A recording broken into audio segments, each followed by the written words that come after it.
नमस्कार दोस्तों, मैं आपका भाई रितेश निगम। स्वागत है आप लोग आज के लेक्चर में।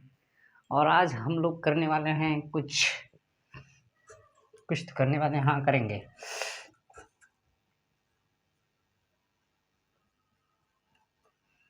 बोलो भैया क्या है?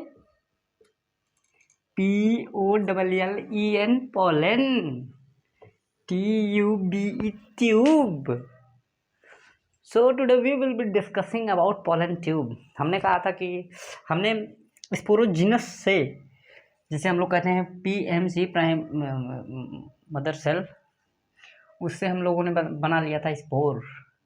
अब स्पोर का हम लोगों ने स्ट्रक्चर माइटोसिस मियोसिस माइटोसिस करा के हम लोगों ने इसका स्ट्रक्चर पूरा फॉर्म कर लिया था। उसका स्ट्रक्चर हमको कुछ मिला था यूं, और यहाँ पे था कुछ vegetative cell, and here we have find generative cell.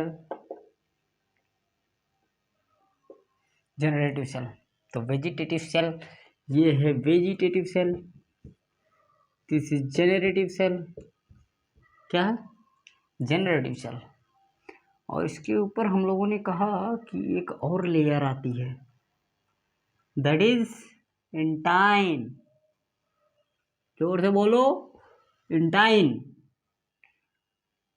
And also we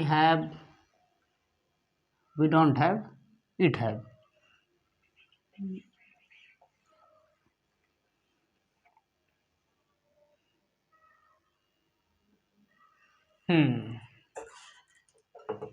तो हमने कहा पी नहीं कहा। हाँ, तो जैसे ये जो एकदम से ऊपर वाला लेयर है डिजाइंड वाला, उसे कहेंगे दैट इज एक्साइन। क्या है? और उसी के जस्ट अंदर अगर हम लोग देखें, इंटाइन। क्या है? इंटाइन। और उसके अंदर हम लोग पा जाएंगे, ढूंढने पे तो समझ गए। हाँ, तो वो पा जाएंगे plasma membrane, that is plasma membrane. ये है जनरेटिव सेल, ये है vegetative cell, exine, intine and plasma membrane. अब इसी स्ट्रक्चर के बारे में आज हम लोग थोड़ा सा एक्सप्लोर करेंगे। तो वेजिटेटिव सेल जो होता है हमारा, इसके बारे में अगर हम लोग लिखें कुछ, तो कुछ भी लिख सकते हैं। ऐसे कैसे कुछ भी लिख सकते हैं? इसके पास होता है रिजर्व फूड।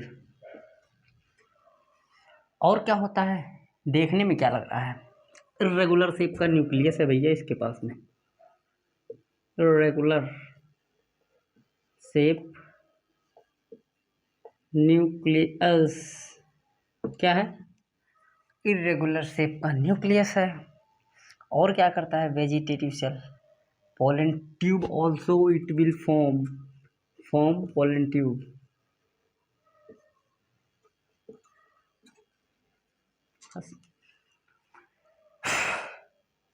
और ये लार्ज होता है, लार्ज सेल होता है, मतलब बड़ा सेल होता है। किससे? Large cell. अब आते हैं जनरेटिव सेल के बारे में। तो जनरेटिव सेल के बारे में अगर हम लोग देखेंगे, तो इसका जो क्या है कि स्पिंडल शेप का है। क्या? न्यूक्लियस। इसका शेप है स्पिंडल। इसके पास होते हैं मेल गैमीट। Male gamete. और हाँ, जनरेटिव सेल के बारे में बात कर रहे हैं ना, मेल गैमीट है। और इसका स्पिंडल शेप का जो इसका आकार है ना, समझ रहे हैं आप? स्पिंडल शेप का है ये हमारा ये वाला न्यूक्लियस। और अब लगे हाथ एक्साइन के बारे में थोड़ा मोड़ा समझ लेते हैं। Exine that is made up of sporopollenin. Sporopollenin.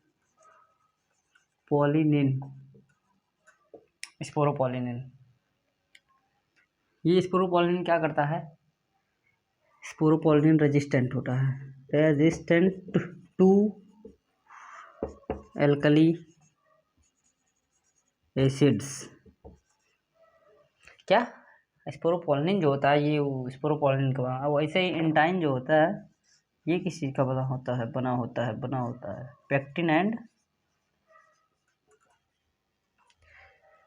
Pectin and proteins का कुछ बना होता है। और ये जो एग्जाइन का लेयर है ये बनाता है कौन? टैपेटम। बोलो भैया, टैपेटम। क्या? टैपेटम।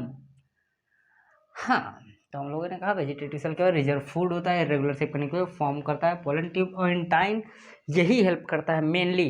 ये जैसे ये पहले ये स्ट्रक्चर टूटेगा उसके बाद में प्लाज्मा मेम्ब्रेन हटेगा, इंटाइन मेनली फॉर्म करता है क्या? Pollen tube. तो आई होप इतना आपको समझ में आ गया होगा।